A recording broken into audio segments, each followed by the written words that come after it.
Bound by Fate and Blood by Jenna O'Malley.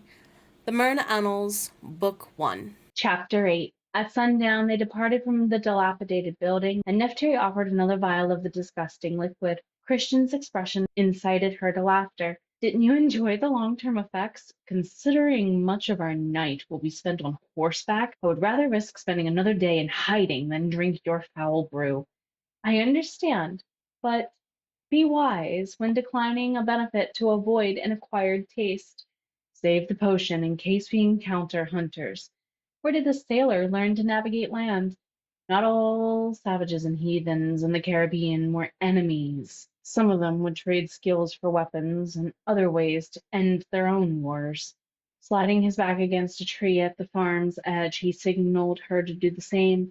She pointed to the barn door where a metal sign shaped like a hammer and a tri-tipped whip reflected moonlight at them. Christian!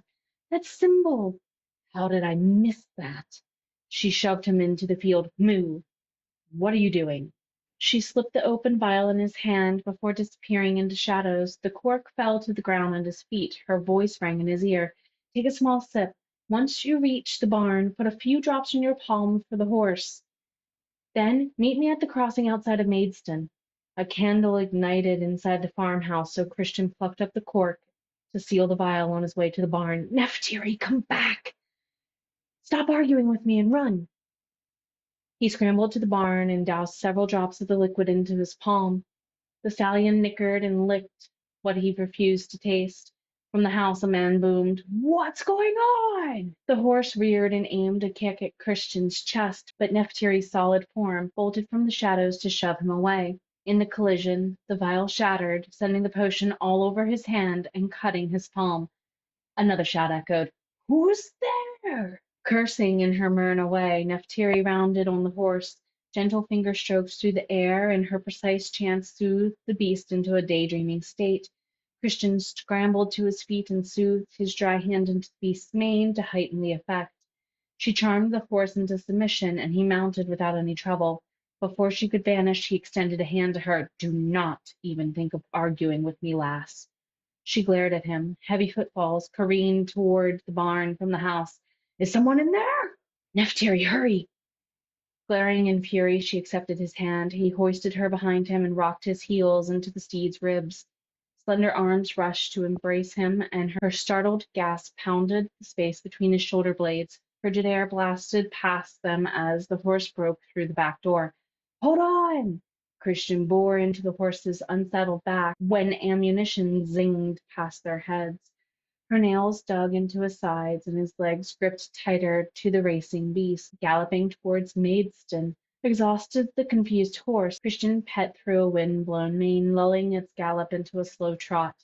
The animal shook its head, snorting and panting. "Easy, boyo." Nephtyri's unexpected cursing made him jump, and then she shoved away and dismounted in violence. He clutched the horse's neck to avoid falling off. "What was that for? Did you knock your head on a branch, lass? Savage!" She grabbed his boot and flung it, tumbling him into the dirt without mercy. "Heathen! Stop it!" he yelled, flailing to stand while shielding himself from her clenched fists. "We are all beings to be degraded to you, right? Just sell yourself off to the hunters so we can fight each other to the death if that's how you feel." "What are you going on about?" Her fist stopped short of knocking him across the jaw. "Those filthy, horrible words. How does it feel to hear them when you're clawing to survive?" He stared in dumbfounded amazement at her fierce outburst. Despite ramming him through with her words, she was beautiful. These arguments she presented spiraled his thoughts to see her point of view just as much as he admired her confidence. "How dare you use those words, those horrible slurs regarding those who helped you? Will you feel the same when you leave us? Will you want to see us destroyed by the hunters the same way those tribes killed each other with your guns?" Composure tethered her temper with silence. The horse whinnied from their tension, and Christian smirked. "I should learn not to betray gratitude. I apologize. I don't know why hearing you say that bothers me." "I think I do." Grunting, he stood and brushed dirt from his clothes. Instead of approaching her, he tended to the stolen horse. When she remained silent, he didn't impose.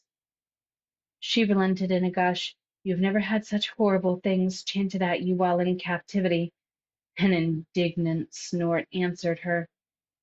"Or while at death's door," she whispered slower. Christian faced her without regret or pity. "What did your scar cost in exchange for your life?" "My closest friend, Arya, paid a dear price to save me. I almost lost a sibling that day, because we're heathens and savages too. Please take into consideration how words hurt people, Christian. Pain thrives in memory's dark embrace, waiting for the right word to unleash them from prison." Her voice was soft but firm, and he could not ignore how her hand hovered over her clothed scar. "I hope the bastard who harmed you suffered." She stopped breathing and her fists unclenched. "Why? I do not condone extinction and slavery despite my merchant status. My ships do not deal in flesh of any kind. We work in clothing and spice goods. As far as you know, believe me, my father's will saw to his wife not laying a finger on the business." He mounted their calm steed. "The man may be dead, but his reach is far." The refrain was a warning to avoid speaking ill of Silas Slayer as she accepted his son's hand. When he shifted to hoist her behind him, she said, "Your palm's bleeding." "I'm flattered, but you didn't have to cut yourself as an offer to feed me." "Silly. It was the vial." He hissed as she stretched it open to inspect for shards and slivers. "It shattered in the barn. I am sorry. I only seemed to cause you injury." She untied the white scarf around her neck to use as a makeshift bandage. She walked to the other side, and he hoisted her to straddle the beast behind him. Instead of releasing her, he pulled her arm under his to kiss the back of her hand. "Thank you, lass." "For causing you further injury, or forgiving my rudeness and teaching me to be better?" He encouraged her to wrap closer to his body heat.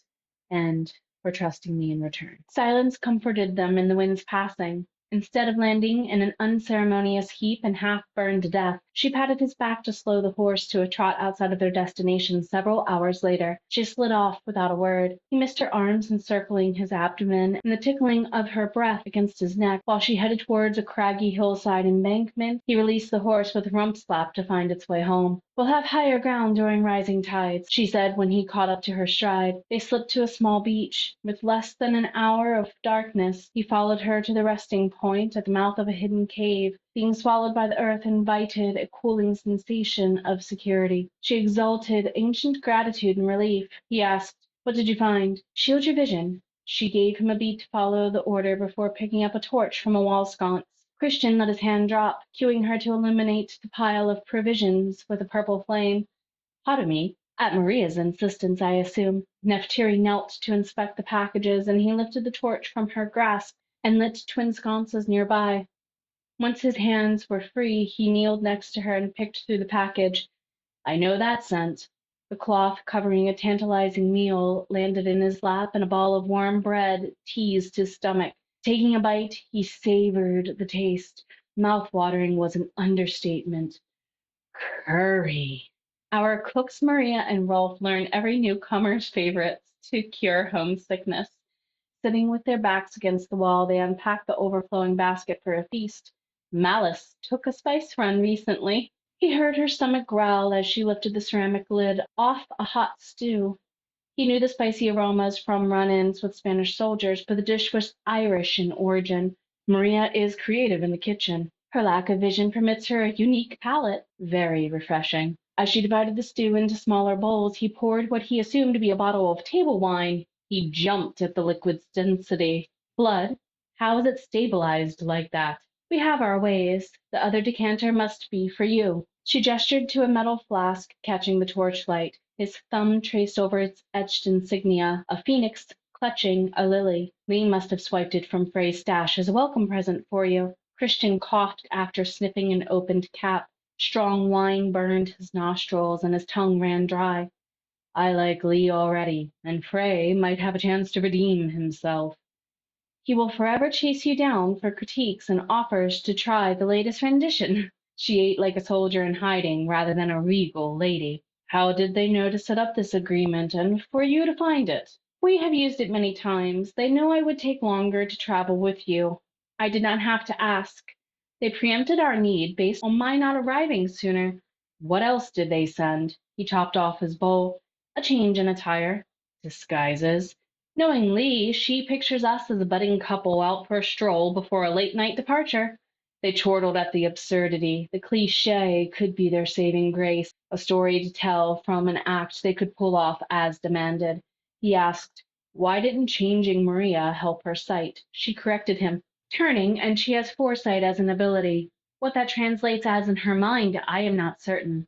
Then why didn't turning Maria repair her eyes to function without magic? Turning doesn't always fix long-term damage, and Maria lost her sight during childhood. As an orphan and a nun, she doesn't know much about the early years of her life. Are most turned humans like her? Turnlings? And what do you mean, like her? Are most turnlings orphans? Not by a traditional definition, but many consider themselves such according to individual experiences. She emptied her goblet.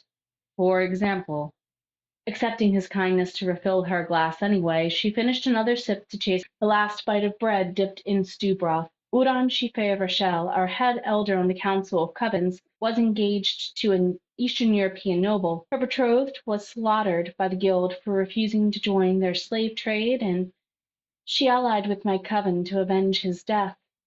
Orphaned in love, not in family? Precisely. He took a longer swig from the flask. The liquid warmed him in ways he missed. Spicy sweetness burned his throat more. He offered her the flask, and she accepted.